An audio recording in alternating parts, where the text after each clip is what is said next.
Ya, bismillahirrahmanirrahim. Anak-anak sekalian, kita ketemu lagi dalam pelajaran sejarah kebudayaan Islam dan sejarah peradaban Islam yang kita lanjutkan dari bahasan yang pernah dibahas, perkembangan peradaban Bani Umayyah di Bani Umayyah I Damaskus.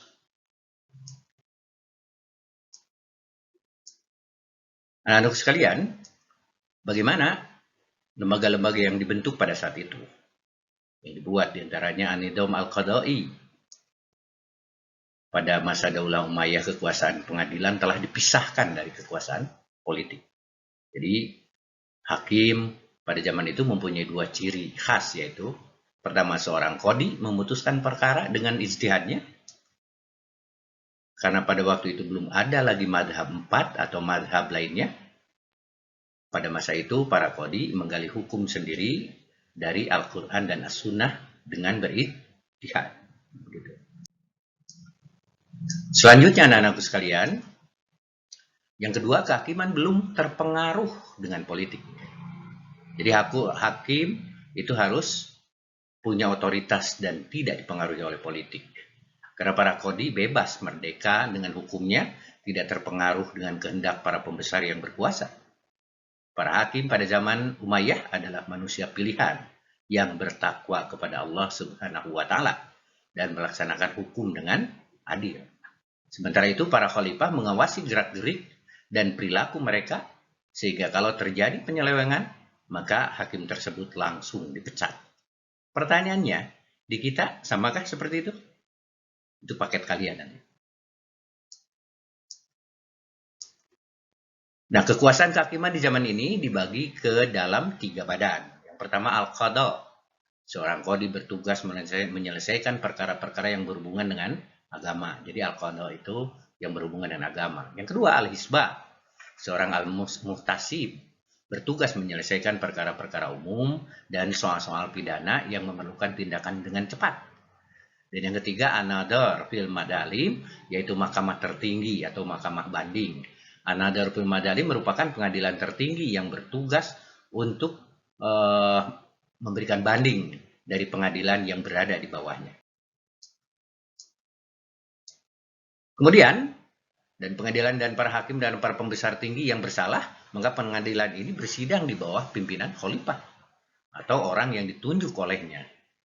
Para khalifah Bani Umayyah menyediakan 1 hari saja dalam seminggu untuk keperluan ini, dan yang pertama kali mengadakannya adalah Khalifah Abdul Malik bin Marwan. Jadi Abdul Malik bin Marwan itu menyiapkan para hakim itu, lembaga-lembaga ini. Seperti mahkamah-mahkamah atau mahkamah-mahkamah yang lain. Mahkamah Madalim ini diadakan dalam masjid. Ketua Mahkamah Madalim dibantu oleh 5 orang pejabat lainnya, anak-anak sekalian. Di dalam sidang, di mana sidang mahkamah itu tidak sah tanpa mereka. 1, para pengawal yang kuat, yang sanggup bertindak kalau para pesakitan itu lari. Yang kedua, para hakim dan qadhi. Yang ketiga, para sarjana hukum atau fuqaha, tempat para hakim meminta pendapat tentang hukum. Dan yang keempat, para penulis yang bertugas mencatat segala jalannya sidang. Selain itu juga pada masa Daulah Umayyah diadakan 1 jabatan baru yang bertugas itu berurusan dengan hijabah, bernama hijabah, yaitu urusan pengawalan keselamatan khalifah. Jadi khalifah dikawal oleh 1 lembaga yang bernama hijabah. Nah, kebijakan ini diambil, anak-anak sekalian, mungkin karena khawatir akan terulang peristiwa pembunuhan terhadap Ali dan percobaan pembunuhan terhadap Muawiyah dan Amr bin As.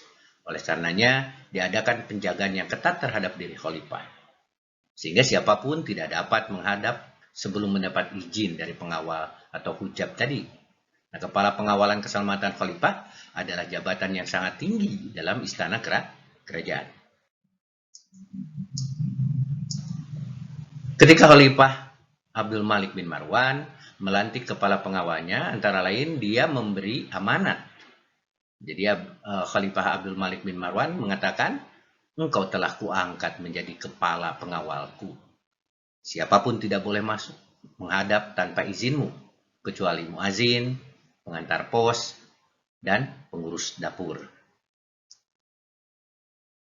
Nah, sekarang apa saja warisan peradaban dari Bani Umayyah I Damaskus? Wujud kebudayaan fisik berupa hasil aktivitas perbuatan dan karya dalam masyarakat Islam pada masa Bani Umayyah tampak sekali pada saat itu. Jadi bentuk fisiknya, wujud kebudayaan fisik berupa hasil aktivitas perbuatan dan karya manusia dalam masyarakat Islam pada masa Bani Umayyah tampak sekali seperti bangunan istana, masjid, lalu rumah sakit. Nah, istana-istana yang didirikan sebagai tempat beristirahat di padang pasir pada masa ini antara lain Qasr Amrah dan Al-Musatta. Lalu masjid-masjid pertama di luar Semenanjung Arab dibangun juga pada masa ini. Antara lain Katedral St. John di Damaskus dirubah menjadi masjid. Di sebuah gereja katedral St. John di Damaskus dirubah menjadi masjid. Bahkan katedral yang di Hims di pusat kota Suriah digunakan sekaligus untuk masjid dan gereja. Jadi diberi peluang. Laisal Islam, orang-orang Nasrani juga diberi peluang selain gereja itu berfungsi sebagai masjid, tapi mereka juga diberi peluang untuk beribadah. Pembahasannya kita lanjutkan di pertemuan selanjutnya. Jadi pembahasan ini menjadi kajian yang cukup dari bahasan-bahasan sehingga nanti kalian bisa memahami dan membuat kesimpulan dan kalian coba tulis dalam buku catatan, lalu kalian baca ulang.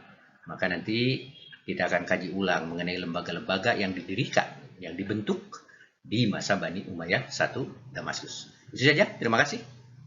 Anak-anak sekalian, tetap jaga kondisi, jaga kesehatan, jaga hati, jaga keikhlasan. Assalamualaikum warahmatullahi wabarakatuh.